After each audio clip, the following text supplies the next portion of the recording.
Qué lindo es tener alguien en el cual vos puedas confiar y saber que no te va a abandonar. En la vida no hay absolutamente nada ni nadie en el cual uno pueda decir, no, en este sí, puedo confiar que este no falla. Nadie. Ninguna persona, ningún sistema, ningún político. Pero Dios sí.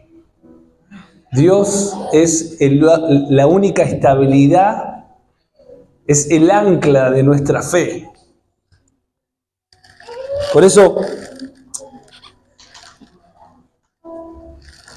hoy estaba poniendo el versículo que puse en la pizarra, ese de Lucas 12, Lucas 12:8. Les digo la verdad, que todo el que reconozca en público aquí en la tierra, el Hijo del Hombre, Jesucristo, lo reconocerá. Y leyendo todo el contexto, el versículo anterior, poné el versículo anterior, todavía no empecé a predicar, pero el versículo anterior dice, y en cuanto a ustedes, cada cabello de su cabeza está contado. Así que no tengan miedo.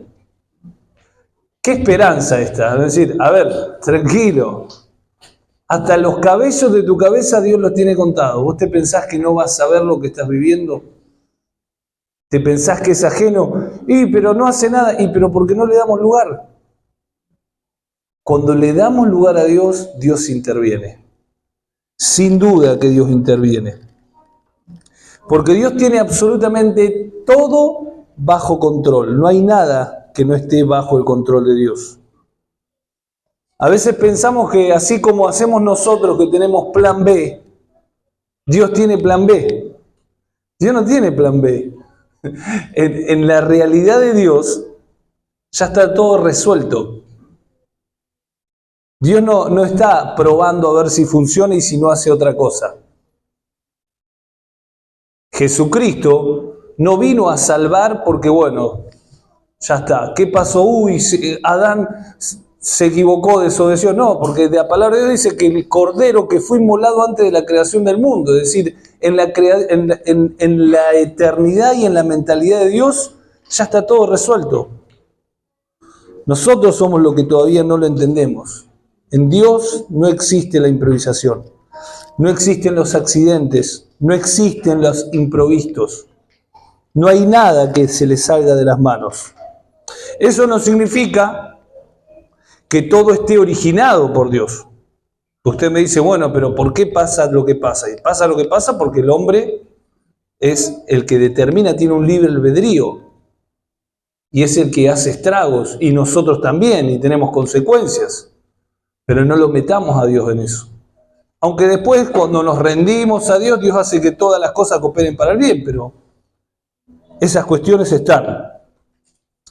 Pero la realidad es que cuando elegimos vivir de acuerdo al plan de Dios, es todo ganancia.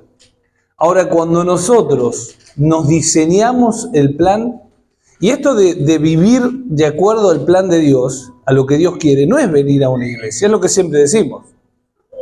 No es como decía Luciano, no es venir acá, podemos venir acá y es realmente cada día decir, yo no puedo gobernar mi vida, yo no sé lo que me conviene, no sé lo que necesito, Dios sí lo sabe, que Él sea el que me gobierne, que Él sea el que me guíe.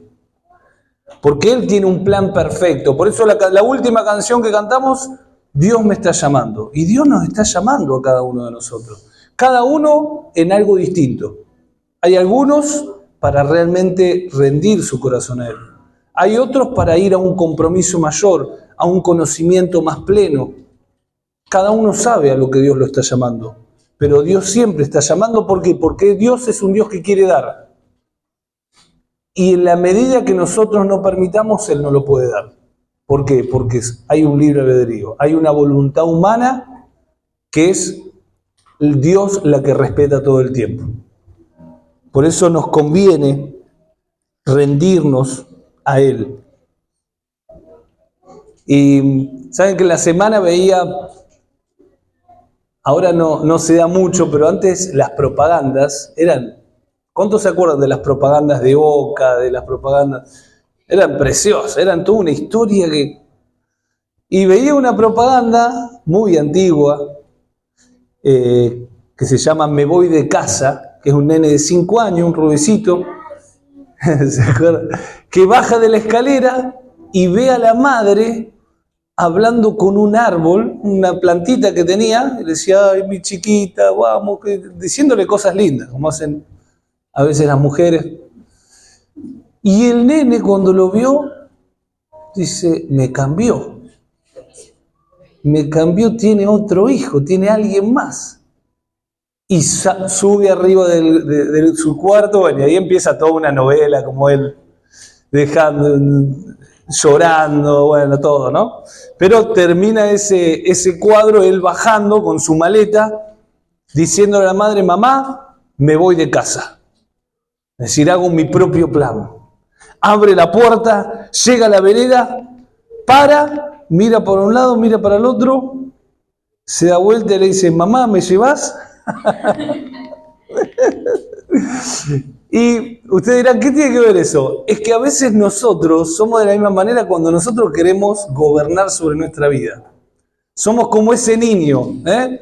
Dios es como ese padre, decir, a ver, si yo no te ayudo no vas a ir a ningún lado. Y a veces te deja Dios, te deja ver hasta dónde llegas. Y sabe que hiciste una cosa, pero tarde o temprano vas a encontrarte en una vereda, en un mundo que no sabes para qué lado ir y sin el vehículo para llegar a un lugar que es incierto. Pero en Dios se puede. En Dios se puede. Y quiero tratar de ser breve. Acá tengo a mi esposa que me va a ir avisando los minutos. Porque quiero contar una historia. Quiero contar una historia muy apasionante de Jesús. Jesús cuando se encuentra con un prestigioso fariseo que lo invita a comer. Y hay varios principios que quiero compartir, que justamente está relacionado con esto que quiero hablar. El título del mensaje es mejor estar a sus pies que estar sentado en su mesa. Es mejor estar a sus pies que estar sentado a su mesa. Y quiero, acompáñenme, vamos a leer Lucas 7, a partir del versículo 36. Lucas 7, 36. Dice así, uno de los fariseos, recordemos los fariseos eran los que la tenían re clara en aquel tiempo, eran los justos de aquel tiempo. Los justos. Invitó a Jesús a cenar. Un justo, una persona que quería conocer a Dios, que quería conocer a Jesús. Dice, lo invitó a cenar, no, poneme en la anterior, está bien, perfecto. Lo invitó a cenar, así que Jesús fue a su casa y se sentó a comer. Cuando cierta mujer de mala vida que vivía en la ciudad se enteró de que Jesús estaba comiendo allí, llevó un hermoso frasco de alabastro lleno de un costoso perfume. Y llorando se arrodilló detrás de él a sus pies. Sus lágrimas cayeron sobre los pies de Jesús y ella los secó con sus cabellos. No cesaba de besarle los pies y de ponerle perfume. A ver, un fariseo invita a Jesús a comer, Jesús va. Una mujer de mala vida, en aquel tiempo las mujeres de mala vida eran las prostitutas. Que se ve que era conocida, ¿por qué? Porque entró a la casa, no es que le impidieron conocer, era una mujer conocida en ese lugar, entró a la casa, sin decir una palabra, se fue a los pies de Jesús. Y lo que hizo es llorar, soltó su frasco de alabastro, un perfume que dicen que se necesitaba 1 año para poder comprarlo, carísimo, que por ahí en algún otro tiempo ella lo utilizaba con sus pretendientes, y ahí adoró a Cristo. Versículo 39. Cuando el fariseo que había invitado a Jesús vio esto, dijo para sí, si este hombre fuera profeta, sabría qué tipo de mujer lo está tocando, es una pecadora. Entonces Jesús respondió a los pensamientos del fariseo. Simón le dijo, tengo algo para decirte. Adelante, maestro, respondió Simón. Entonces Jesús le contó la siguiente historia.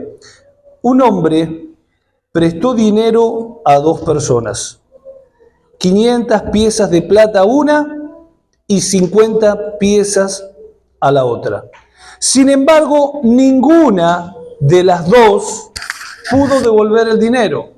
Ninguna de las 2 pudo devolver el dinero. Así que el hombre perdonó amablemente a ambas y les canceló la deuda. ¿Quién crees que los 2 amó más? Simón contestó, supongo que la persona a quien le perdonó la deuda más grande. Correcto, dijo Jesús. Luego se volvió a la mujer y le dijo a Simón, mira esta mujer que está arrodillada aquí. Cuando entré en tu casa no me ofreciste agua para lavarme el polvo de los pies, pero ella los lavó con sus lágrimas y los secó con sus cabellos. Tú no me saludaste con un beso, pero ella, desde el momento en que entré, no ha dejado de besarme los pies. Tú no tuviste la cortesía de ungir mi cabeza con aceite de oliva, pero ella ha ungido mis pies con un perfume exquisito. Te digo que tus pecados, que son muchos, han sido perdonados. Por eso ella demostró tanto amor. Pero una persona a quien se le perdona poco, demuestra poco amor. Entonces Jesús le dijo a la mujer, tus pecados son perdonados. Los hombres que estaban sentados a la mesa se decían entre sí, ¿quién es este hombre que hasta los pecados perdona? Y quiero pararme un cachito en esta historia. No sé si lograron ver el cuadro general de esta historia hermosa, apasionante.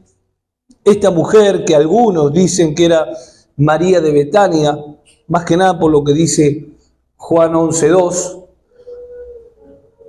pero tampoco no hay un 100% de quién es. La realidad es que no se sabe ni el nombre, no dice ni el nombre en esta historia. Pero sí vemos a 2 personas con un perfil completamente distinto, estando sentadas, una sentada, la otra arrodillada, a los pies de Jesús. Y acá algunas cositas que quiero ir viendo a partir del principio, ¿no? Del versículo 36, porque vemos a este fariseo que invitó a Jesús. Invitó a Jesús a su casa, es decir, vemos a una persona que tiene una intención de conocer a Jesús. Tiene una intención porque lo invitó, él dio el primer paso. No es que Jesús obligó a entrar, fue la persona que lo invitó, pero entendemos que con una actitud incorrecta. ¿Por qué con una actitud incorrecta? Porque este fariseo pensaba que era más puro y más santo y más justo que aquella supuesta pecadora.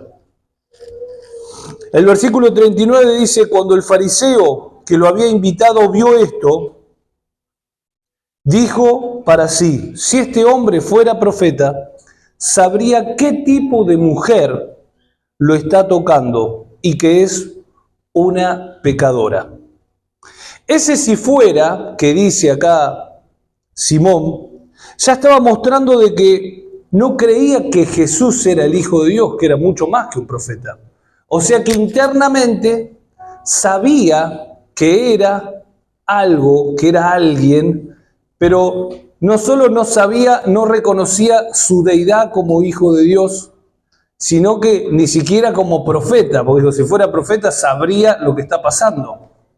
Y acá vemos algo interesante, ¿no? Porque a veces reconocemos a Jesús, a veces podemos llamarnos cristianos, pero ¿hasta qué punto reconocemos la deidad de Dios? Esa deidad que está demostrada en el primer versículo que leí, hasta nuestros cabellos están contados. Y acá los pensamientos del fariseo, que eran los justos de aquel tiempo, mostraban la altanería y la soberbia de su corazón. Si bien el fariseo lo invitó a Jesús, sus pensamientos evidenciaban que pensaban dos cosas. Uno, que él no era pecador. Él no era pecador. Evidenciaba tres cosas, perdón. Que él no era pecador. Dos, que él supuestamente era mejor a esa mujer por lo que hacía exteriormente.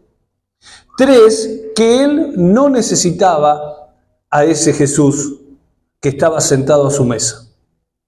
Y qué tremendo, porque cuando nosotros efectuamos el bautismo, decimos que es un bautismo que simboliza la muerte al pecado para poder resucitar en esa nueva vida juntamente con Cristo. Pero no es la muerte a los pecados, es la muerte a ese pecado, esa naturaleza que me ha alejado de Dios. No es a esos pecados que son los resultados de una naturaleza caída. Este fariseo y esta mujer tenían algo en común. Los dos tenían una naturaleza pecaminosa y caída que necesitaban al Salvador. Algunos de ellos tenían más pecados que otros. Solamente Dios lo sabe. Solamente Dios lo sabe. Pero la realidad es que hasta no entender que necesitamos a Cristo como nuestro Salvador, y hasta no reconocer que somos pecadores por una naturaleza que habita en nosotros, no por lo que podemos hacer. Lo que podemos hacer son las consecuencias de esa naturaleza. Hasta no reconocer eso, vamos a estar sentados en una mesa al frente de Jesús, al frente de aquel que puede darnos salvación, y así todo no recibir nada. Por eso el 40 sigue diciendo: entonces Jesús respondió a los pensamientos. Simón le dijo: tengo algo que decirte. Sí, di, maestro, respondió Simón. Entonces Jesús le contó la siguiente historia. Un hombre prestó dinero a dos personas, 500 piezas de plata a una y 50 piezas a otra. Sin embargo, ninguno de los dos pudo devolver el dinero. Y presta atención a esto: ninguno de los dos. No importa cuántos pecados podamos tener, no importa cuál pecaminosa sea mi vida o cuál justa sea, ninguno puede pagarle a Dios por esos pecados que están en nosotros. Por eso necesitamos un Salvador. Acá Jesús le decía al fariseo: fariseo, mirá, uno debía poquito, otro debía mucho, pero no importa, ninguno de los dos podía pagar. ¿Y qué hizo Dios? Le perdonó a los dos la deuda. Ese es el perdón del amor de Dios. Esa es lo que nosotros tenemos que entender, porque saben que es fácil para una persona que ha estado en el alcohol, en la droga, en todo, se encuentra con Jesús, Jesús le cambia la vida y dice: estar agradecido. ¿Por qué? Porque se sentía indigna, porque era una escoria, todos lo depreciaban, y Dios en su amor incondicional lo abraza, lo ama, le da un lugar de privilegio, le dice que es hijo al igual que cualquier otra, sin importar lo que pase, y eso está buenísimo y es aceptado y lo celebramos. Pero ¿qué pasa de aquellas personas que siempre fueron justas? De aquellas personas que siempre caminaron en una supuesta integridad, en aquellas personas que hicieron lo que la ley pedía, lo que el estándar de la vida pedía, y no se salieron para ningún lado, y piensan que no necesitan un Salvador. Estar en pecado y vivir una vida inmunda es más fácil encontrar el Salvador que estando en un lugar en el cual uno piensa que no necesita un Salvador. Por eso acá vemos a este Simón que pensaba que no necesitaba un Salvador. Versículo 44.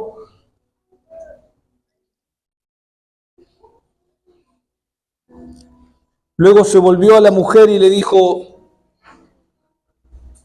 mira, esta mujer que está arrodillada aquí, cuando entré en tu casa, no me ofreciste agua para lavarme el polvo de los pies, pero ella los lavó con sus lágrimas. Los secó con sus cabellos, lo que significaba en aquel tiempo para una mujer el cabello. Imagínense mojado por ese perfume. A la mujer no le importaba nada. A la mujer no le importaba lo que podía decir, porque si esa mujer entró en esa casa, donde supuestamente la conocían por su mala vida, la dejaron entrar, significa que había muchas personas ahí alrededor, ¿o no? Había muchas personas ahí alrededor, y ella lo que hizo, no dijo una sola palabra, lo único que hizo es mirar a Cristo. Lo único que hizo es humillarse ante los pies de Cristo, reconocer quién era Cristo y pagó el precio de la vergüenza. Saben que hay personas que lamentablemente terminan alejándose de Dios o negando a Dios por vergüenza a las personas, a la familia, a ese estatus social, a esa presión social que a veces nos perjudica. Cuando en realidad Dios nos ha llamado a hacer luz en el lugar donde hay oscuridad, a hacer sal donde se necesita esa preservación de la vida. Qué hermosa historia, hay muchísimo para sacar, pero lo que yo quiero es que podamos quedarnos con esto, quedarnos con esta imagen de dos personas que se encuentran con Jesús, que podemos llamarlas dos perfiles distintos de personas. Un perfil que ya se sabe y se evidencia que necesita de Cristo, pero otro perfil que aparentemente está todo correcto. En esos dos perfiles, ninguno de los dos es apto para poder por sí solos tener una salvación, por sí solo tener un perdón de pecados. Por eso ambos necesitan un Salvador. Ambos necesitan a un Dios. Ahora la pregunta es, ¿cuál de los dos obtuvo el perdón? ¿El que estaba sentado a la mesa o la mujer que estaba a los pies de Cristo? La realidad que esta historia nos muestra claramente de que en estos dos perfiles solamente uno recibió ese perdón y era la mujer que estaba rendida a los pies de Cristo, no aquella persona que ni siquiera lo reconocía como Dios, aunque lo había invitado a su casa, aunque se había acercado a él, pero su corazón no estaba humillado, su corazón no estaba rendido porque pensaba de que él era justo. Por eso quiero que en esta tarde, en esta noche, podamos analizar esto y cada uno personalmente podamos realmente arrepentirnos si en algún momento nos hemos sentado a una mesa pensando que somos mejores que otros, pensando de que no necesitamos la misericordia de Dios, así como un pecador, así como aquella persona que tal vez conocemos, que está en nuestro ámbito, que ha estado en todo lo peor, y uno dice, y sí, esta persona necesita de Dios, pero yo no, tuve buenos valores, tuve una vida justa, trabajo. Vos, al igual que él, necesitan de Cristo, porque los dos necesitamos de su misericordia, de su perdón, de su gracia. Los dos necesitamos que Él pueda liberarnos y perdonar esa naturaleza caída que nos aleja de Dios. No por los pecados, sino por eso que está en nosotros, que necesita la salvación del Mesías.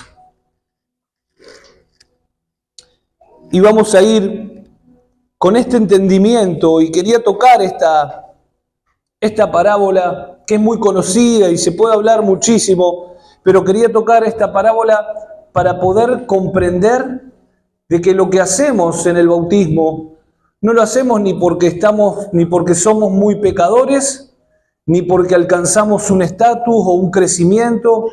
Lo hacemos porque reconocemos que nuestra vida está en reconocer a Dios y a Jesús como nuestro Señor y Salvador. Por eso, en esta hora, yo le voy a invitar a mi esposa que pase y también vamos a invitar a aquellos que han dado este paso para poder bautizarse en estas aguas.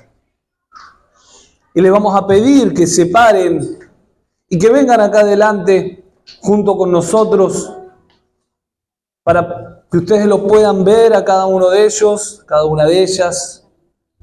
Vayan levantándose, vayan viniendo.